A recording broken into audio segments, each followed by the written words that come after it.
तेलंगाना में वाक़ team race में डेटा एंट्री ऑपरेटर ने नामपल्ली में वाक़ टीम रेस के हेड ऑफिस में एहतजाज किया। एहतजाजियों ने इसी स्कूल और कॉलेज में काम जारी रखने का मुतालबा किया।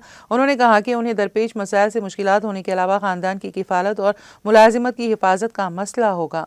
हमारे जो 204 से डीओस आए इस मकसद से आए कि हम हमारे जॉब सिक्योर करने के लिए हमारे सोसाइटी में जो 2016 से इस्टेब्लिशमेंट कर रहे जब से हम लोग यहीं पे काम दे रहे, जो काम कर रहे हम लोग उसका सर्टिफिकेशन नहीं मिल रहा, कुछ नहीं मिल रहा।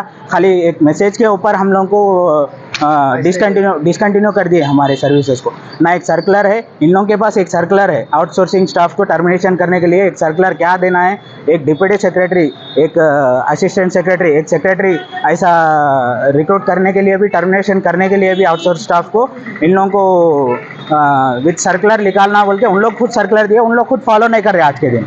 एक मैसेज के साथ संक्रांति हॉलिडेज में वेकेशन में हम जैसा वेकेशन बोल के घर पे चले गए, उन लोग मैसेज डाले कि आप लोग डिसकंटिन्यू है, जो जूनियर असिस्टेंट आ रहा उन आपके प्लेस में वर्क करेंगे।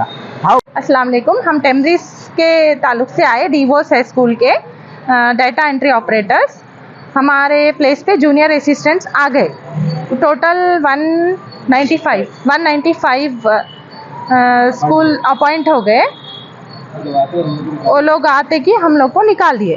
क्या बेसिस पे निकाले, हम लोग को कुछ सर्कुलर भी नहीं दिए, जस्ट एक मैसेज डाले आरएलसी डीवोस पे कि हम लोग को निकाल दो बोल के। हम लोग के प्लेस पे जूनियर असिस्टेंट्स को ले लेने को बोले।